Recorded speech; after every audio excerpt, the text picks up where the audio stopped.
Hey, good morning, everyone. It's Phil, and we have Lana with us today, and then Jan here. She's saying hello. So, thanks everybody for joining in. Hopefully, you're going to give us a lot of taps on the screen so I get more hearts on my profile. And You can also there's a little box to the right at the bottom where you can type in any questions, and then Jan will see those questions pop up on the screen, and I can try to answer them for you right there and now. So today we're going to talk about internet leads and how best to convert them, how to be thinking about them, and everyone I've spoken to, previously, I'm a big advocate of planning and having goals, and internet leads kind of tie right into that. So, how many leads do you really need a month? How many of those leads can you actually convert into somebody you take out and spend some time with, and then ultimately, become their buyer agent, and then have them do a transaction with you. So I'm going to talk a little bit about my experience, and then Jan's going to talk a little bit about her experience. So the program I'm on, the primary lead generator for me and my team is the Zillow pre-foreclosure and foreclosure leads. I'm generating about 110 leads a month.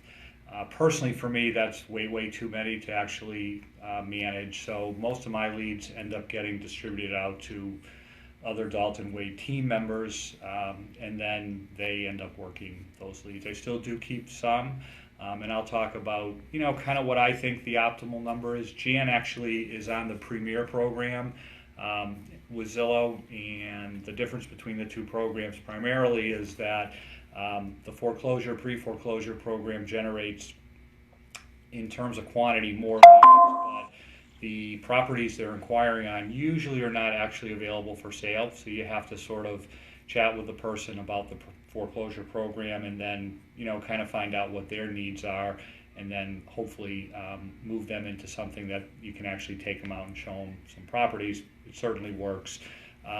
Jan's, as a Premier agent, she usually gets leads where they're inquiring on a property that she can then take them out and show them. She probably supplements that with other properties to see. And really the key thing with internet leads is actually meeting them offline, showing them a property. That is a critical step in sort of success in terms of converting them into a client. Certainly, you've got to call them quickly. You've got to develop that bond with them. You've got to get a hold of them, and then set up that appointment so that you actually meet them. So, for me, what I'm finding is that probably about 25 to 30 leads a month, is one a day, is kind of the optimal number that I can manage. If I start to get more, and I don't have a place to sort of distribute them out to, unfortunately they tend to go to waste, because it's kind of difficult and it doesn't reflect well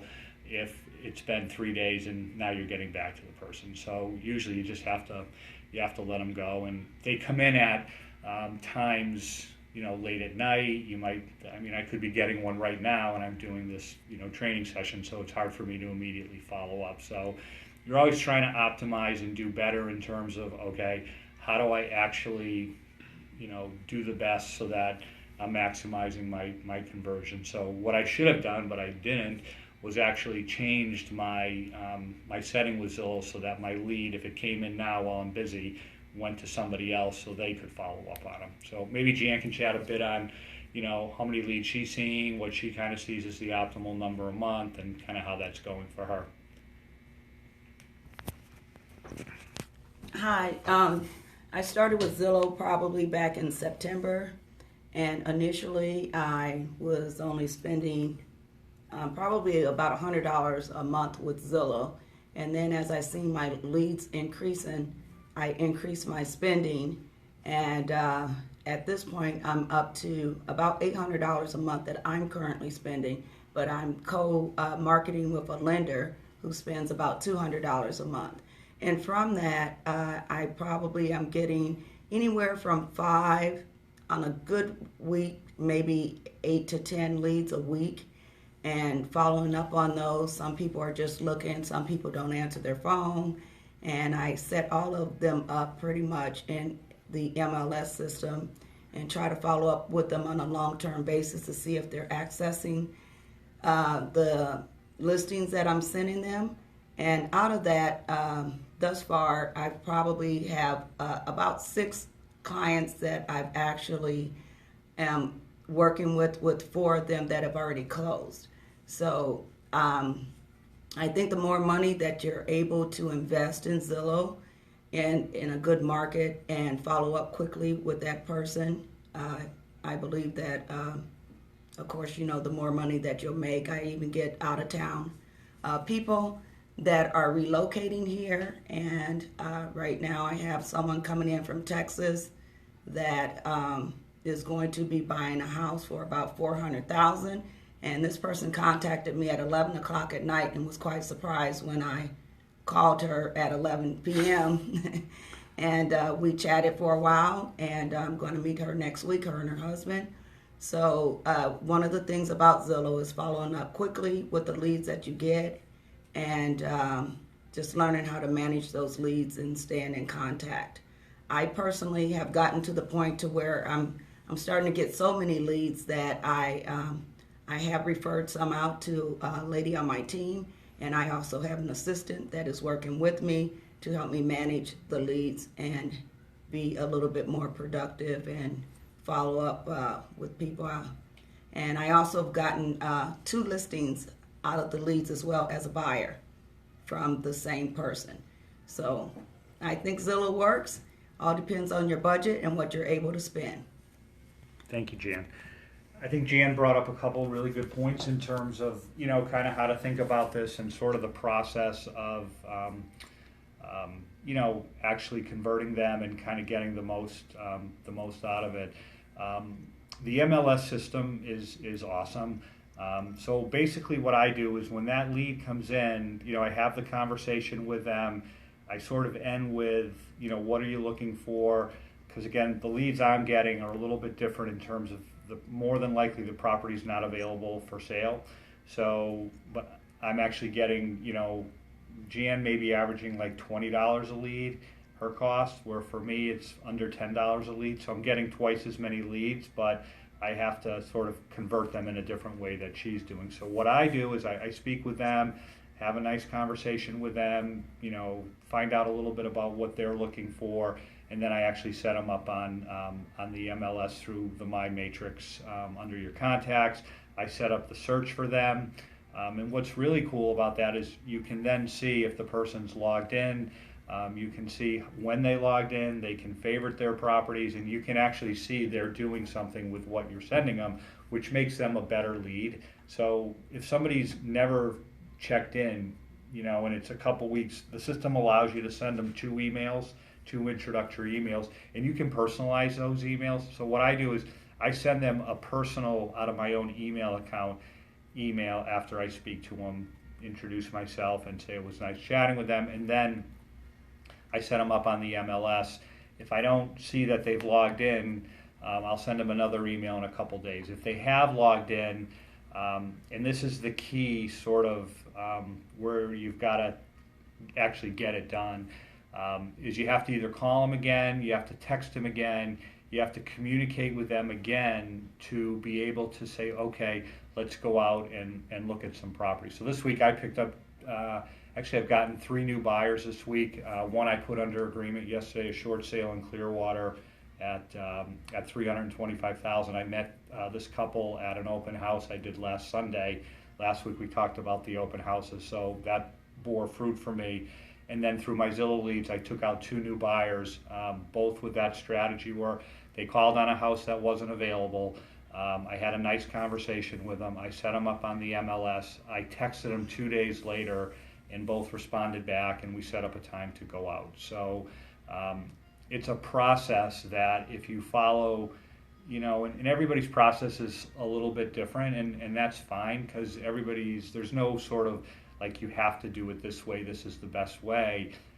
You're always trying to make it better. If you can up your conversion from, say, 3% to 4%, and you're getting 100 leads a month, that's 1 more transaction, that's potentially $6,000 or more dollars that you made. So tweaking it a little bit, can have, very, very big, very big financial results. So that second step, at least with the pre-foreclosure foreclosure program, is to get them out. You're not going to be able to get them out initially. I mean, sometimes you can. I sent a lead to Lisa.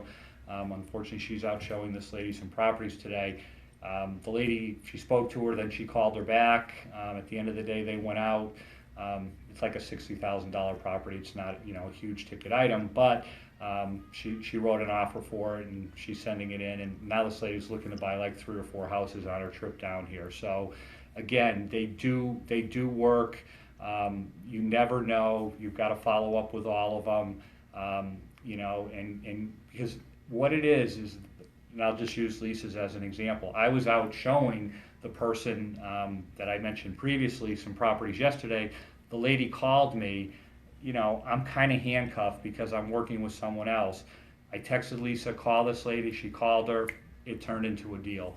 If we didn't follow up, that lady might have found somebody else to help her. So that quick follow-up is key. And then, so you just got to find your way in terms of how best to do all that. And if you do it, and you do it well, like both Jan and myself, good financial things will come out of it. The other thing, if you are actually investing and you're getting too many leads, speak to me about, okay, where can you send those leads? Lana, who, potentially might be joining us, she'd be a great source, for sort of giving leads. That's my plan. I know my overflow is going to go to her. There's the 25% referral. It helps them get started. It helps them get going. Your lead doesn't go to waste. Of my 100 leads, sometimes you send them out and the person just can't handle it. You just get too busy, and then you don't really want any more because you're not able to service the folks that you're already working with. So having a system, as the company gets bigger, and kind of, having those leads so that they go somewhere quickly, somebody else works on them, really benefits everybody. So any other comments, Jan, thoughts? Well, one of the things that I would say is just if you start working with Zillow, to make sure that you're available to answer your phone, because some of the people can call you directly from Zillow. And probably about 2 weeks ago, I had gotten a call from a guy who wanted to see a property like within a couple of hours. He called the listing agent from Zillow, and they were not available to show him the property. So then he called me. I met him about 3 hours later, and once I got there, I find out that him and his wife are not only buying one property, but they're buying 2, and they had a $700,000 budget. So I've worked with them. I've taken them out a couple of times. So they're serious buyers, so you never know who that person is going to be on the other line. But if I wasn't available to, 1, either show the property, or 2, even answer my phone, then I wouldn't have gotten this lead that is very valuable to me. Yeah, I think that's a really good point in terms of the phone. So what I have found is that the people that call, so that they can either call or they can just click the button agent. The ones that call actually are a higher quality. They're taking it a step further. They want to speak to somebody right now. So they tend to be more like, I need to do this now, and they're looking for somebody now. And if you don't answer your phone, well, there's a lot of agents they can click on. So I think Jan hits the nail on the head there. And you just don't know, and you want to get back to them. You want to get back to them quickly. And we're kind of focusing on Zillow a little bit here because we both work with Zillow and we like their program. But the philosophy, what we're talking about, getting back to them quickly, getting them out there and meeting them, getting to convert them, is applicable to any type of internet lead. If you're working with Realtor.com, you're working with Trulia, you have your own website, and you're generating some traffic off of that, it all sort of kind of works the same way. It's get to them quickly, help them, take them from online to offline by showing them some properties, get them set up in the MLS so that they're getting, it's a great system. You know, one of the knocks on Zillow is that the data is a lot of times stale. You know, they may call on something, it's under agreement, Zillow doesn't show that. For me, with the foreclosure program, you know, they can't really most times see the property. You can use that to your advantage and tell them, look, I'm going to set you up with the source data. You're going to see the MLS data. People love that. I mean, it's a great, that My Matrix and setting them up, great system. And it's great for the client, and it's also great for you as the agent because you can see exactly what they're doing. As we talked a little bit about before, if they're not logging in, the quality of that lead is lower. If they're logging in every day, that's somebody you definitely want to be communicating with, calling them, you know, can I help you? I see you're logging in. Do you want to go out and take a look? The next level is they're actually favoriting properties. They're saving properties. I mean, how it's easy. It's a slam dunk. They're doing that. You know, they're already telling you what they want to look at. Take them out and go look. I mean, it's really that simple. So, you know, so again, just to kind of think through what's a realistic conversion ratio. You know, kind of what I found is that, you know, whatever you're investing with Zillow, you can, if you're doing it well, you know, I think you can make 6 to 10 times your money. What do you think, Jan, on that? Absolutely. So, you know, it's just refining the process, doing it better. And if anybody wants to have an offline conversation with me, feel free, and you know, we can chat further about how to sort of have it, you know, have it better for you, how you can do it better, and just some thoughts around that. So I don't know, Lana, do you have any questions or? I feel like I was informed today about all the Zillow, and I'm excited to start and build my profile. And I think Jan's approach is amazing. And just to hear someone who just started out and is doing so successful and over a house a month, that just proves that it works. Awesome. Yeah, and again, just as a new agent, you know, one of the things, Jan has kind of overcome this, it seems, pretty quickly. So with Zillow, you know, there's the reviews. There are agents out there with a lot of reviews. So if you're on the Premier program like Jan, you're competing against 3 other agents. On the pre-foreclosure foreclosure program, it's just you. There's nobody else for them to contact. So, you know, people have called me now the foreclosure expert because I've got the 5 zip codes. I pop up on all those listings just by myself. Somebody, you know, you're building your brand. People sort of see you on 3 or 4 listings. They call, and you kind of go from there. So, any last comments, guys? Happy Saturday. Happy Saturday, happy Gasparilla, and we'll catch up with everybody either offline with me directly or next Saturday. Thanks so much for attending.